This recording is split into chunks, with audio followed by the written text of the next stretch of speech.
We had our stretches of good times. We had our stretches of challenges this year, and I guess the frustrating point at this time of the year is we're not where we want to be. We'd like to be preparing for a playoff run next weekend, but I think when you go back and look at our season, we had a lot of players that got opportunities to play in Calgary, and it's something that we're proud of, that we've been able to put the guys in a position where they were counted on and used a lot up top, and that's something that we're happy with. I think we saw the emergence early in the season of Jon Gillies this year, where he came and did a great job for us before his knee injury, and other guys like Derek Grant having a career year. A lot of our players, pointer statistically wise, had career years. So there's areas that we have to improve on. I think our defending in particular is something that we have to be much better at next year. We gave up far too many goals, and our penalty kill wasn't where it needed to be percentage-wise, and those are all things that we have to make sure we're better at next year. Your goalie situation, I mean, do you think we may know the goalies already, Gillies and Schneider? Well, not Nick Schneider for sure. Wow. Nick, he's got to be back in junior hockey next year. He was very young this year at 18 years old, and he's got eligibility in junior hockey left. So it all, again, depends on what happens up top with the Calgary Flames. And Jon Gillies, his rehab is something that's going to come into play here, and it's really what he does with it. I guess you would venture to think that he'd start the year here to get some games and get his timing back with us. But really, it's always up to the players in regards to how they train, how they prepare themselves for the training camp that's coming in September. And then it really does become something that falls on their shoulders as to where they end up. One more. I'll throw it over.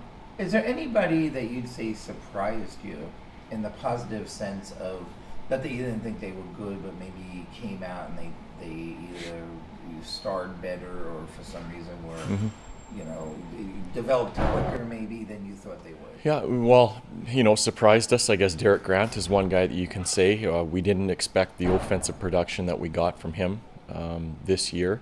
On the back end, Brett Kulak was a guy that over the course of our season became a valuable player for us, and I think really had a better understanding of how he needed to play night in and night out. So he became a very key member of our back end. And then, there's one guy that maybe goes often overlooked but I felt a great first year was Morgan Klimchuk. And I think, again, everybody kind of expects to see a lot of point totals being put up. But Morgan did a great job improving in a lot of areas this year and became a very trustworthy, reliable guy for us. So those would be three guys off the top of my head that I thought had some great contributions for our group this year. Down the stretch, obviously losing Mason Raymond, who was kind of like your veteran presence on the offensive side of the ice. Do you think that was kind of difficult for a younger team to try and push for the playoffs without that veteran presence like he?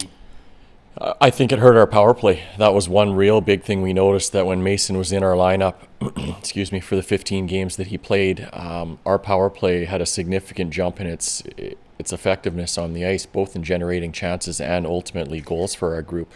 Mason's got a tremendous ability in regards to moving pucks around the power play and being able to draw in penalty killers and find that open man. So when we lost him, I don't think it was coincidence that our power play started to go the other way a little bit, because we were relying on him a lot. So that regard, he was a big loss for us. We lost his ability on that power play to kind of take it over and quarterback it for our group.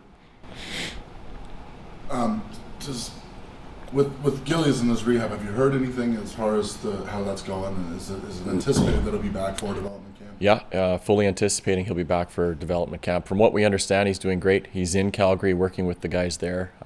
He's putting in some longer days. It's not an easy rehab to come back from, but this is the best thing for him. And, unfortunately, we lost a great goaltender the early portions of the season, but it was important for us to get it done when we did. So he'd be ready for development camp. He's ready for training camp, and he gives himself an opportunity to get himself going right from the beginning of the year next year.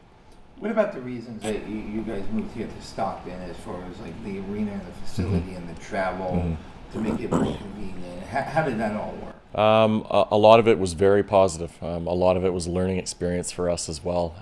The arena here was great for us. I thought our home record was definitely one of the strengths of our hockey club this year, where we made this a tough building to play in.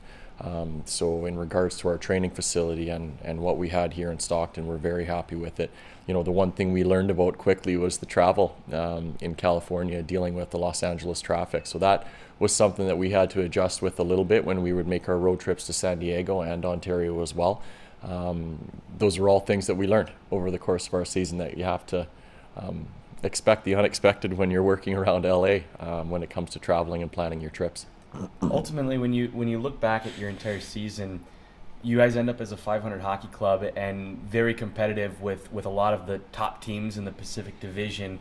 The Ontario Reign, you played pretty strong at the second half of the year. Obviously, the Texas teams you played really well against. Was there any, besides maybe San Jose, was there anything that you noticed about the Pacific Division play that maybe differed from some of the teams you may have seen last year? The teams in the Pacific Division, I think when you go back and you look at them, they're all big teams. That's the one thing for the most part. San Jose isn't the biggest group, but they're all big teams. They all have a good mix of young guys and vets, and it made our division very competitive. There were no easy games. And I think at times in prior years, whether you want to compare it to the way the NHL is, the bigger teams out west has been the talk over the last little while. I found it similar to that this year for us. There was no easy night. We had to make sure we were competitive if we wanted to have a chance to win games. And in the end of the day, that's a good thing for your group because they can't afford to take a night off. And looking back at our season, there was a few stretches that we had that hurt our group. After our Christmas break, after our All-Star break, and our trip to Winnipeg, we just weren't good enough in those three stretches of games. When you look back at it now, if you come out of that stretch 500 or even just below 500, we're probably in the playoffs right now. So the little lulls that we had within our season, or the inconsistencies that we had, were a challenge for us, and they probably at the end of the day cost us a chance at the playoffs. One of your more competitive players was Turner Elson all season long. What sort of development did you see him make an exponential jump in his career this season?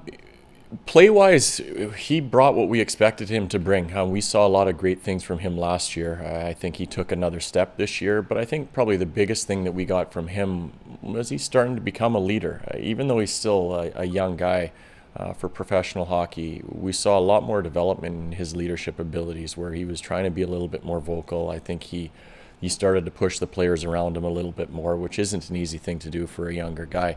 But that's the one area that I think maybe we saw the most growth in him this year, was he put a little bit more pressure on his shoulders in regards to being someone in the room that we could rely on at a lot of different occasions.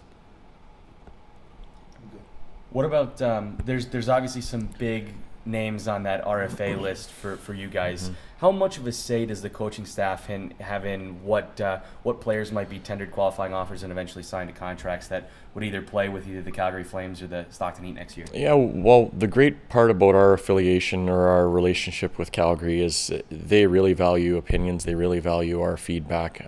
We have meetings now that are ongoing, and we can give our opinions on certain players. Then at the end of the day, it's up to Calgary as to what they want to do with certain players. They have some tough decisions to make this summer for sure. There's a lot of quality individuals that are on that list, and it'll make for some interesting meetings, some tough decisions, but that's the way sport works. You have to find a way to get the best players in your organization that will give people a chance to win it in both areas, whether that's in Calgary or whether that's down here in Stockton. But it'll be a challenging summer because there are going to be some very tough decisions to make. Is there anyone on that list of players that you feel strongly about that would make that has made maybe a positive impact on your roster this year that you feel down the stretch can make a big impact in the NHL? There's a lot of them. We mentioned a few names, but there's a lot of guys. There's different times throughout the year where guys have found a way to raise their level. There's times where certain individuals we've talked extensively about after games. It's just the consistency factor that you want to see, but there's a lot of different individuals that I think can push for spots and to be more regular players here, but also guys that can push for spots up top. What about next year? The road record obviously is something that you'll want to change. Going into next season, I assume with a couple brand new faces to your club, is there going to be anything that you guys can change in terms of preparing for something like that, or do you think it's more of just the fact that the young players that are on your roster now who will be back next year, they've now gained experience and can play maybe a little bit better on the road because they know how to travel a little bit better, know how to carry themselves on the road a little better? That's a part of it. I think when you look to your time on the road, you have to look to your older players a lot of times. And unfortunately, this year, the Aaron Johnson injury really hurt us in that regard. When you take a guy that's as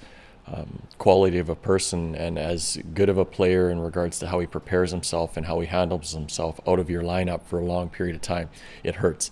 And I think when you look back at that and situations like that, missing guys like him and having to play on the road without some of your older guys in the lineup makes it a bit of a challenge for sure. So I think it just goes to show you the importance of a guy like Aaron Johnson to our room, that when he wasn't in it, it just wasn't quite the same. Like, he's a very valuable player, and I think he's probably, when you look at him, he's a good hockey player but a better person that people want to be around, and that's why we sorely missed him as the year went on.